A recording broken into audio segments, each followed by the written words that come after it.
Uranium shell के बाद radio active missile की एंट्री भी हो गई है युद्ध के मैदान में। रूस ने जंग में उतारा रेडियो एक्टिव मिसाइल। रूस की नई मिसाइल से पूरी दुनिया में दहशत है। रूसी मिसाइल से एटमी रेडिएशन फैलना भी तय माना जा रहा है। रूस की तरफ से यह बड़ा कदम उठाया गया है। रूसी मिसाइल से एटमी रेडिएशन फैलना तय माना जा रहा है और इसकी वजह से पूरी दुनिया में खलबली मची हुई है। रूस यूक्रेन के बीच आमने सामने की जंग अब समाप्ति की तरफ है। ऐसा इसलिए क्योंकि बाखमुत की जंग रूस करीब करीब जीत चुका है और यह सब हुआ है महज पिछले 48 घंटे में, जिसमें रूसी एयरफोर्स की मदद से रूसी लड़ाकों ने तबाही का ऐसा बवंडर उठाया कि 70,000 की आबादी वाला एक पूरा शहर पूरी तरह खंडर में तब्दील हो गया। आज देखिए ताजा तस्वीरों में बाखमुत का वो दृश्य जिसने इस क्षेत्र में रूसी परचम फहराने के लिए क्रेमलिन को आमंत्रण दे दिया है।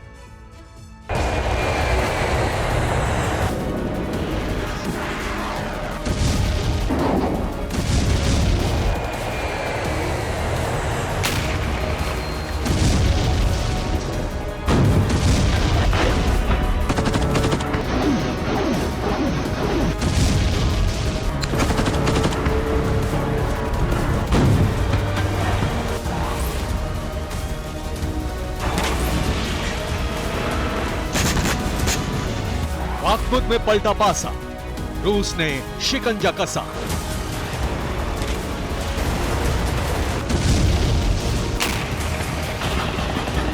अजो भागने पर मजबूर, रूस की जीत एक कदम दूर।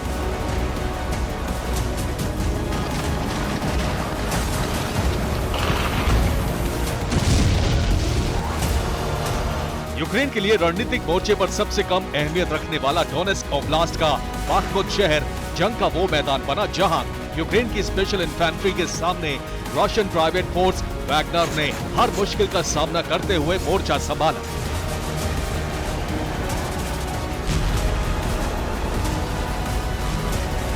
न सिर्फ मोर्चे पर रूसी लड़ाके बने रहे बल्कि लगातार यूक्रेनी फोर्स को पीछे ढकेलते रहे।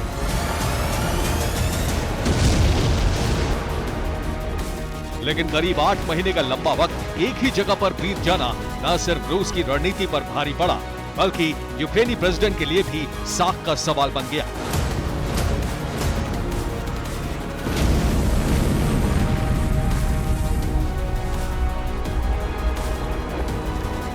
और फिर क्रेमलिन ने बारूदी जमीन से बाखमुत की कहानी का अंत लिख दिया।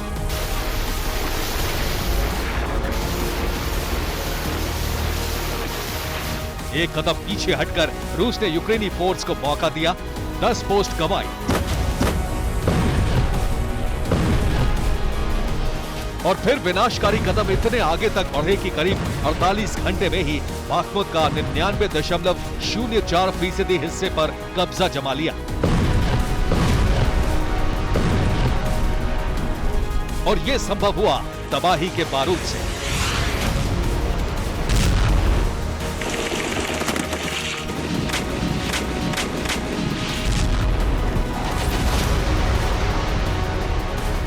ये तबाही की वो तस्वीर है जिसकी सिर्फ लपटें कमजोर पड़ी है, लेकिन बारूद अब भी सुलग रहा है, जिसे सुलगाया है वैगनर लड़ाकों ने।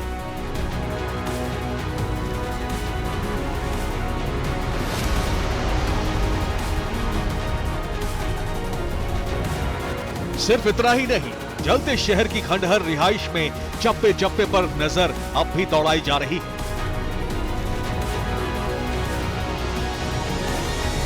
ताकि दुश्मन को तलाश कर वो कोना भी हासिल कर लिया जाए जो जीत की घोषणा का अंतिम केंद्र होगा। और ये संभव हुआ कैसे, इसे मरमंस्क क्षेत्र के इस वीडियो से समझिए। यूक्रेनी सैनिकों के शवों को साथ ही उठाकर ले जा रहे हैं, जो बताता है कि रूसी लड़ाकों ने भयंकर तबाही मचाई है।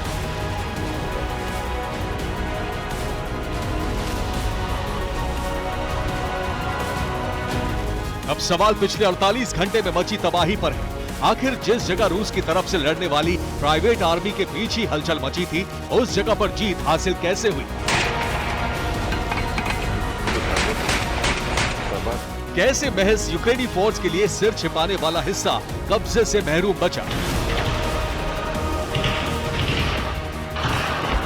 दरअसल बाखमुत में 48 घंटे के अंदर यूक्रेनी फोर्स पर ताबड़तोड़ हमले हुए, जिसके बाद रूसी लड़ाकों ने शहर के 99.04 हिस्से पर कब्जा कर लिया है और 0.96% हिस्से पर कब्जे के लिए फिर से जंग छेड़ दी।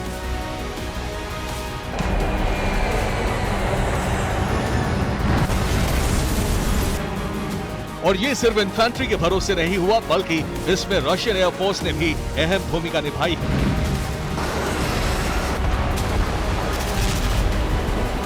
ये वीडियो बाखमुत जीतने के लिए रूसी एक्शन का सबसे बड़ा सबूत है।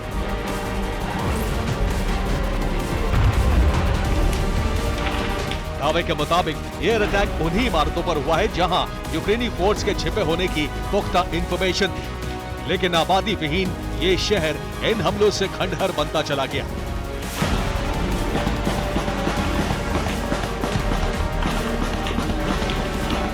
यूक्रेनी मीडिया का दावा है कि रूस ने इस पूरे ऑपरेशन में वेब 500 बम का कई बार इस्तेमाल किया है।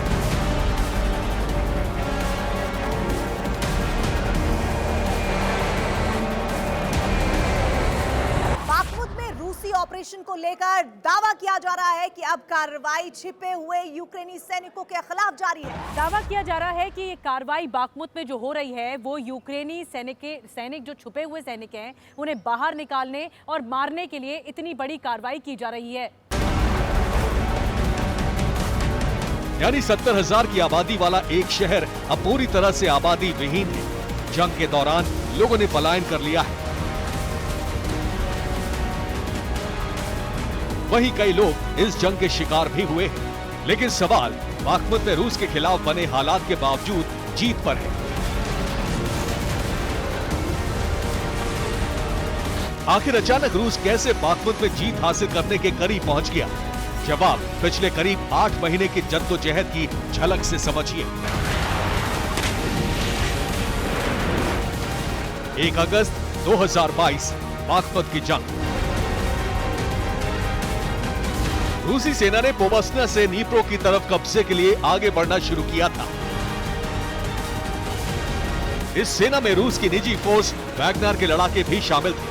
रणनीतिक रूप से गैर अहमियत वाले इस शहर में रिजर्व यूक्रेनी सेना तैनात थी। इसलिए रूसी फोर्स को रोकने के लिए यूक्रेनी फोर्स ने इसी शहर से मोर्चा खोला। उस वक्त रूसी फोर्स रंगरूटों के साथ आगे बढ़ रही थी, इसलिए भारी नुकसान उठाना पड़ा। लेकिन वैगनर लड़ाके यूक्रेनी फोर्स पर भारी पड़े।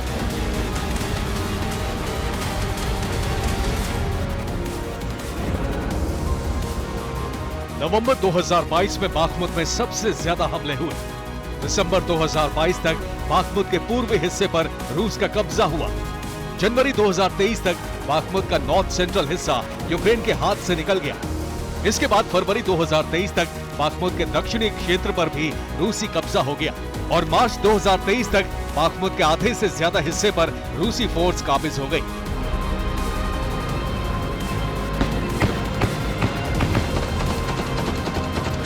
लेकिन फरवरी से ही बाखमुत में जान की बाजी लगाकर लड़ रहे वैगनर लड़ाकों के सामने हथियार और गोला बारूद की समस्या खड़ी हो गई, जिसके लिए वैगनर चीफ ने क्रेमलिन और रशियन डिफेंस से अपील भी की।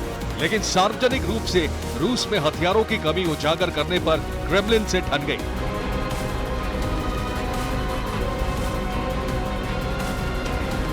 बावजूद हथियारों की कमी के वैगनर लड़ाके लड़ते रहे, आगे बढ़ते रहे, लेकिन वो कमी पूरी नहीं हुई और फिर बाखमुत की जिम्मेदारी सौंपी गई चेचन्या फोर्स को।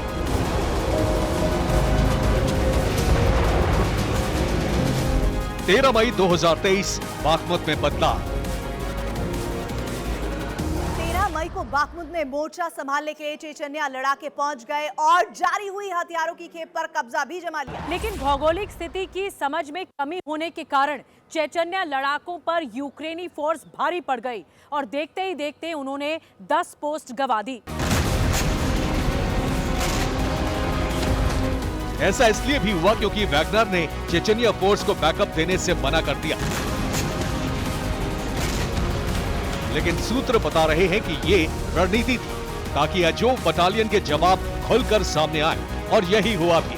जैसे ही जंग में यूक्रेनी सैनिक सामने आए, वैगनर फोर्स ने फिर मोर्चा संभाल लिया और रूसी एयरफोर्स की मदद से पूरे शहर को तबाह कर दिया।